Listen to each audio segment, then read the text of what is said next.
Hi, boys and girls. How are you? I hope you're having a great day so far. Today, we're going to continue moving on in our historical fiction reading unit. And today, we're going to be taking a look at characters' perspectives and how they are shaped by their roles they play in their story.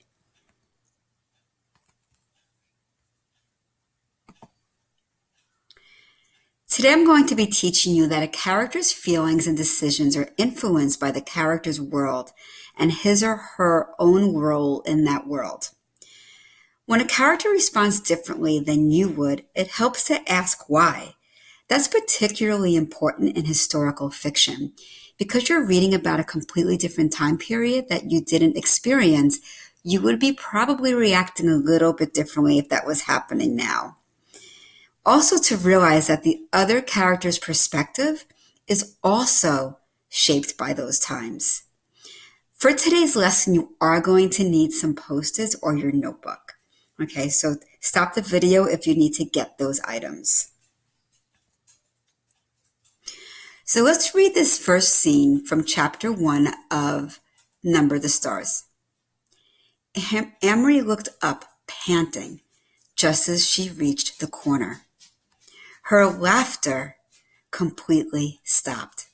Her heart seemed to skip a beat. "Halt!"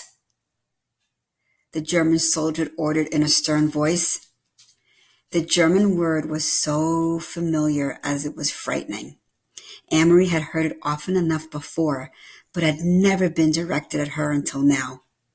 Amory stared up. There were two of them. That meant two helmets, two sets of cold eyes glaring at her, and her four tall, shiny boots planted firmly on the sidewalk, blocking her path to home. Already I would start to feel a little nervous myself. And it meant two rifles gripped in the hands of the soldiers. She stared at the rifles first. Then finally, she looked into the face of the soldier who had ordered her to halt. So let's think about Amory's reaction here, particularly to ask the question, why would Amory react this way? I tried to relate the soldier to maybe a crossing guard or a policeman we know in our neighborhood. And I can't stop to think about the time period in which Amory lives. So I want you to stop the video and jot about why would Amory react this way when we know that we would react much differently if a policeman or crossing guard told us to stop so we can stay safe. So why would she react so differently and so frightened? Jot a couple of things and then start the video again. So you may have jotted a couple of things, just to give you some ideas. These aren't your typical neighborhood policemen. The soldiers are from an enemy army who have occupied her town, so that could be another reason why she would have reacted so differently. They carry guns. The soldiers had two sets of cold eyes. War is brewing everywhere, and there are clues of how Jewish people are being treated. So in conclusion, it does make sense, actually, that these Nazi soldiers are frightening Amory and Ellen for all of those reasons we just jotted about. When I related my own personal experience to Amory and Ellen, I couldn't help but think, I would never do that.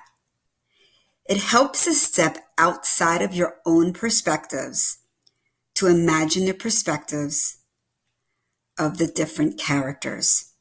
So when I took myself out of the equation and thought, what about if I was in this time?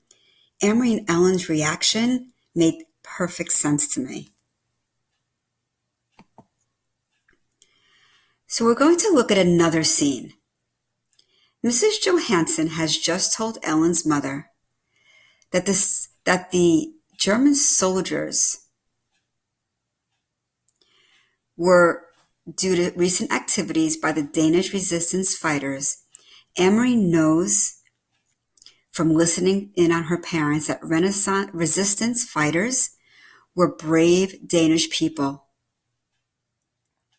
who wanted to bring harm to the Nazis and their trucks, cars, and factories.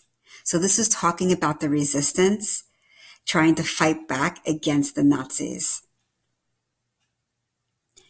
So we're going to read this next part and see if we can do this same kind of work.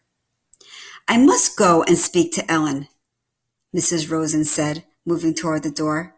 You girls walk a different way to school tomorrow.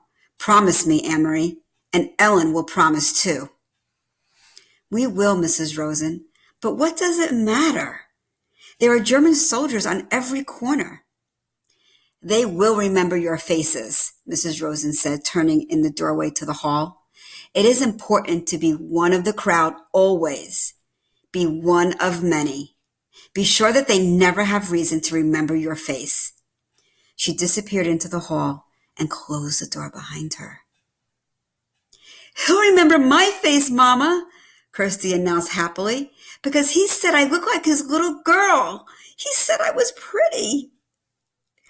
If he has such a pretty little girl, why doesn't he go back to her like a good father? Mrs. Johansson murmured, stroking Kirsty's cheek. Why doesn't he go back to his own country?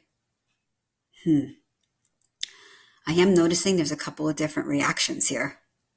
Why are the characters reacting differently to the same incident? What do you notice about Kirsty's response? How is it different than Mrs. Rosen's? So I want you to stop the video and jot about those two things. What do you notice about Kirsty's response? And how is it different than Mrs. Rosen's? And then when you finish jotting, come back. So you may have jotted, Mrs. Rosen was terrified that the soldiers could have harmed the girls, which is why she, with such urgency, she was telling Anne-Marie that you girls are not to walk in that direction tomorrow. Even though Anne-Marie kept insisting that there are German soldiers on each corner, Mrs. Rosen made a point of saying that she didn't want the same soldiers to remember their faces. And Kirsty didn't understand what was going on with the German occupation, therefore was not as fearful. She was just focused and proud of the fact that the soldiers liked her face and they called her pretty. So two completely different reactions. Kirsty, being very young, she was only 5 years old at the time, didn't really understand everything that was going on globally, when Mrs. Rosen was definitely more wise and understood the danger. So what we learn from these two scenes is that people respond differently and have different influences amongst each other. So you want to always think about the characters' ages, their religions, their roles, their knowledge of world events. Possibly, Mrs. Rosen has more reason to be fearful than Anne-Marie and Kirsty. I think Mrs. Rosen probably has a better handle on the consequences, where Anne-Marie and Kirsty, especially Kirsty, really they don't have any idea about that. So thinking about all of this, what does this all really mean? Readers, when we first read this chapter, I remember thinking, I wouldn't have stopped running down the sidewalk just because two men told me to halt. But when we think about the way the personal timeline of events intersects with the historical timeline, we realize these soldiers are not just crossing guards, warning us to be safe. A couple of days ago, Mrs. DiLorenzo did a lesson on historical and personal timelines. This is a great example of that.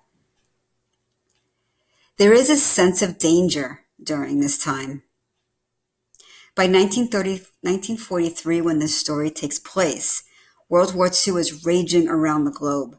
The Jewish people are being targeted, and the soldiers play a role in this. So this makes this very different and very dangerous for the characters. So today's assignment. In your e-reader's notebook, you're going to read slide 14. Session 4, characters' perspectives are shaped by their roles. So just like we've been doing every time there's a new session, you're going to have some charts for you to read. Then you're going to jot on the following slide, which is slide 15. Based on your independent book, Jot about how your characters are acting differently than expected. Consider these questions in your response. Why would this character react this way? Remember, a character is shaped by his or her history. Usually when characters act differently in response to the same event, this reflects differences in their age, their role, and understanding of the world. Remember that this is an entry, just like we practiced on on Tuesday. So you should include details in the form of a paragraph and jot about the bigger idea. You can refer to the developing ideas chart that you worked on yesterday. There's also a link here if you want to refer to this chart here, or you can print it out if you didn't print it out yesterday. Have a great day. Talk to you all soon.